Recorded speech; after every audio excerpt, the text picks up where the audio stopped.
Hey, what's up everybody, this is Muth24, and today I'm going to take a look at the complete DVD collection of Casshern Sins. Now, a long time ago in a galaxy not so far away, I watched the crap out of Toonami when I was younger, and that's kind of how I got into anime, as I mentioned in a couple previous videos, was through Toonami. Ronin Warriors was the first anime I ever saw anything of. I followed that for quite a while, but I do not remember a darn thing about it now, so I apologize if you were ever to ask me anything about Ronin Warriors. I couldn't tell you. I just knew Ryo of the Wildfire, and then there were some other dudes with different colored armors. But that's how I got into Gundam with 8th MS Team and G Gundam. That's how I got into Dragon Ball Z, like everyone else stateside got into Dragon Ball Z. And then, after a number of years, Toonami switched to this Saturday night block, and I watched Gundam Seed for a while through that. But the thing was, the difference between it being on every day, where I could watch Outlaw Star and 8th MS Team and stuff like that, was really nice, because I could just come home from school, and granted I was younger at the time, but I could just come home from school and watch that until dinner time, and then next day do the same thing. With it being on a Saturday night block, I found it difficult to remember sometimes to tune in, especially because there were only so many shows I was watching on that nighttime block that I couldn't get during the daytime. Gundam Seed was one of those, and I only watched through like the first 15 episodes or something before I just kind of fell off the bandwagon altogether with Toonami. And then a few years later, it just officially died. So flash forward to 2012, was it? 2012? 2013? I forget. They did an April Fool's joke thing. It was a year ago. Sorry, it was 2013. April Fool's 2013. And they did this April Fool's joke of pretending they were going to run The Room, which is notorious for being a hilariously bad film, and they've run it on Adult Swim before, and then, surprise, pull back the reveal, it's actually Toonami. We're bringing it back for a night. And so they ran Gundam Wing, and they ran Dragon Ball Z, etc., etc., and nerds everywhere went nuts. And so then Steve Bloom was one of the sort of champions of this cause of bringing back Toonami, because not only does he do a lot of voice acting work, and is just a really cool guy, a really busy guy, I imagine, too, in general, but he also has a huge love for the Toonami atmosphere, and that was, I think, a lot of what kept me around for Toonami the first time. And so, when they announced they were going to bring Toonami back that May, they announced a lot of the shows they were going to be putting on there were going to be carried over from the Adult Swim block. So you had Full Metal Alchemist Brotherhood, you had Cowboy Bebop, and so on and so forth, and then you had a couple new ones. The first two new series they ran were Dead Man Wonderland and Casshern Sins. Dead Man Wonderland was brand spanking new. That was a very new acquisition from Funimation, and it was the first time it was going to be shown dubbed. And that was interesting, a little darker, a little bit more bloody for my taste. I don't really care for, excessively violent anime, if there's not a reason for it. But Casshern Sins was the other one that they ran, and I was more on board with Casshern Sins than I was. I watched Dead Man all the way through. I thought it was interesting, but it wasn't my favorite by any means. Casshern I thought was really cool though, and this is part of my having been so invested in early science fiction and speculative fiction stuff. That's sort of my bread and butter when it comes to literature. Is the Bradbury and the Huxley sort of era of just really weird experimental science fiction, before science fiction was actually a label, or such a frequent label. And this reminds me a lot of that. It's got this whole element of where does man end and machine begin, because Casshern himself is sort of he's a humanoid, robotic character, and you have this whole idea of a world in decay, a world basically without humans now. Where do the robots go? What do the robots exist for? What is their point in being? Do they live? Do they feel emotions? Do they start to dupe themselves into believing that they were the same sort of creatures as humans are? And it brings all these really cool questions into perspective, I think. So the two volumes have very different artwork, but it's the same sort of box here. The first volume, you have Casshern just kind of looking down with the silhouette there in the background, and then you have Casshern himself with the helmet off. For the second volume, much more bright and sort of jagged angles there. It's one really cool thing with the artwork here is it's got sort of this comic booky, jagged style with very thick outlines at times, And it's also very fluid and very nice to look at, which is cool. The sides here also, depending on which way you line them up, can make sort of a point up or a point down on the spine if I don't knock them over. So I think this is very simple, nicely stated box art, with it just being black and white with the red text. It's also got this very, like, sort of soft look to it. It's not glossy like a lot of DVD box sets. Sort of got this, I don't know, matte sort of a look to it, which is kind of cool. On the back here, you have some silhouettes of other important characters from the series. There we have Dio, and then we have Breaking Boss there, and then some little screenshots of all the cool little bits from the show. I think they just took random screenshots, to be honest. But an overview of what the series is about in the first part and the second part. For those who don't know, Casshern is a long-running franchise of anime, and he's appeared in a number of video games and I think manga spin-offs and stuff like that. I'm not that familiar with his older stuff, but I do know he's been around for quite some time. Like, from the early anime period, I think back in like the 70s or 80s, when anime was finally being defined as anime. Because I think it was around the time, like, the original Mobile Suit Gundam was coming out that people decided, we need to define this as something different from Western animation, because it doesn't follow the same sort of design or school of thought or presentation or whatever as a lot of Western animation does. And that sort of theme of, you know, the robots and like where do their lines on humanity and morality and all that come into play definitely reflects, I think, the contemporary presentation of anime, because this is a series that is, I think, accessible to viewers of all ages, but will really be appreciated by older audiences. There are some darker episodes at play here, or some darker themes in some of the episodes. Nothing like super violent or super complex to try and wrap your head around, I guess.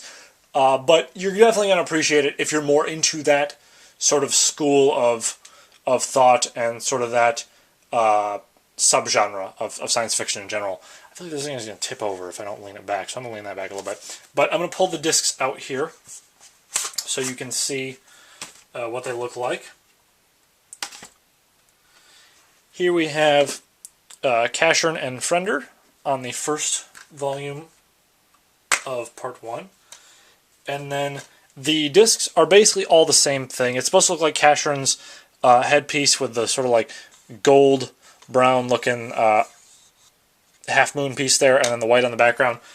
Then the inside of the case is the exact same artwork on the outside. I feel like that's a little bit lazy, to be honest. Like, I know there's a bunch of other Funimation releases that have different artwork on the inside than they do on the outside, and it's even got the same format for the episode list on the outside as it does on the inside, which I also think is a little bit, I don't know, cheap and lazy. Like I said, I love the box itself. I think that's fantastic, but the disc inserts, I don't know, leave a little bit to be desired. But anyways, here's the second volume with Dio and Lady Leda.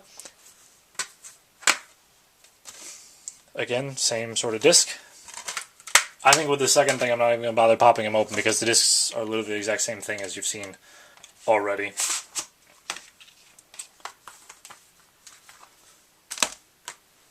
Volume 3 with Liuze.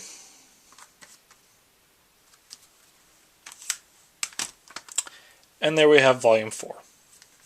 Or Disc 4, rather.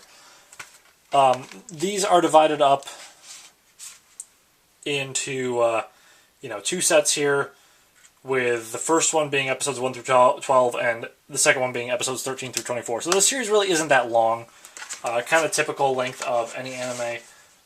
The final episodes do sort of take on this multi-part finale sort of presentation, so if it feels like it's sort of slowing down toward the end, that's because it is, and it's done deliberately so. But for the most part, I felt like this series almost has a pacing similar to Mushishi, where you don't exactly know the exact time frame that's going on here.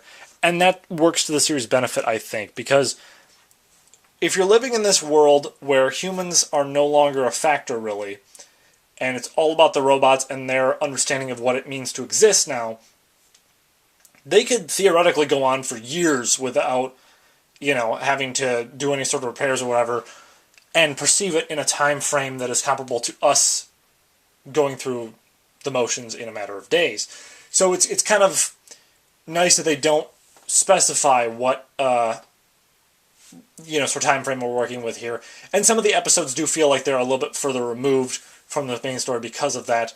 But the main focus of the story is that it starts off with Casshern being revered as this like god of death type character, where he is supposedly responsible for the death of this robot who was friendly to both robots and humans and could effectively live forever and like grant wishes to different people. Supposedly he killed her.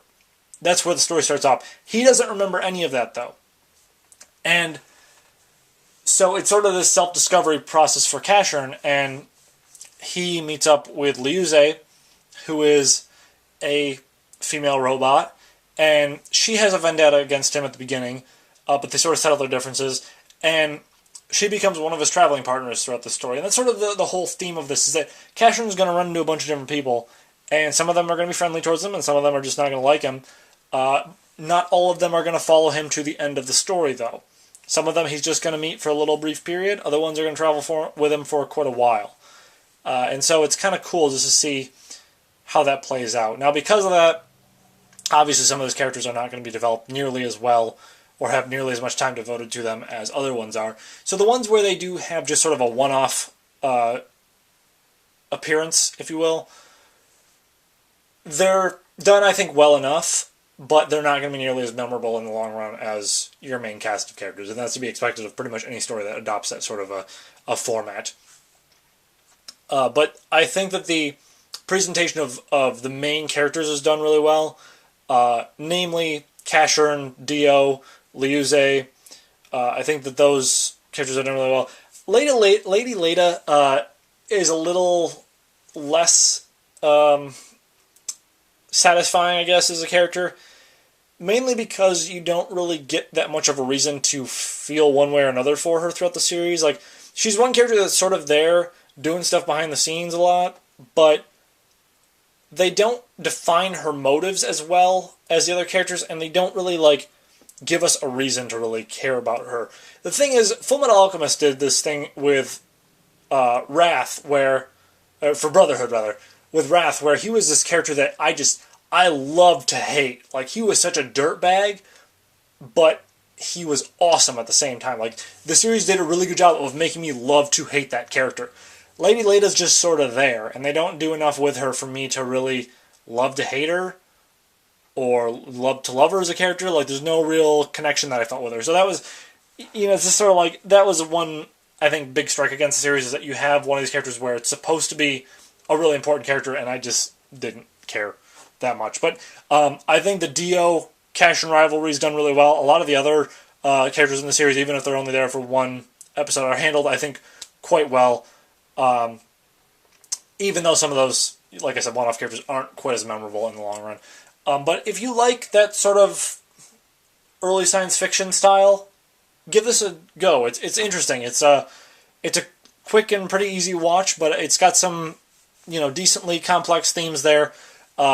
For that sort of subgenre of science fiction and speculative fiction. And if nothing else, the art style is fantastic. Like, this is just very visually gorgeous to watch, and is a real treat in that respect. And I'm glad that I got to experience this through Toonami first. I actually ended up falling off the bandwagon there for a little bit too, because I had just some other things going on when the second half of this started running, so I ended up just buying the DVDs because I already knew I liked the series that much. But I finished up the series watching it on DVD. But I'm glad that Toonami picked up something different here to run it. Like, it's got sort of a classic Toonami feel to it, but obviously it's a little bit different to reflect the new school sort of theme they were running there when they first launched the new school Toonami. I have my own sort of gripes with new school Toonami now that they're trying to push all the mainstream typical anime that you would expect anyone to run. But for the fact that they did something different here at the outset, I applaud them for that. And like I said, if you like something a little bit different, more old school science fiction feel, give it a try. I liked it, and maybe you will too. So that's pretty much it for this review, and with that, I will see you guys next time.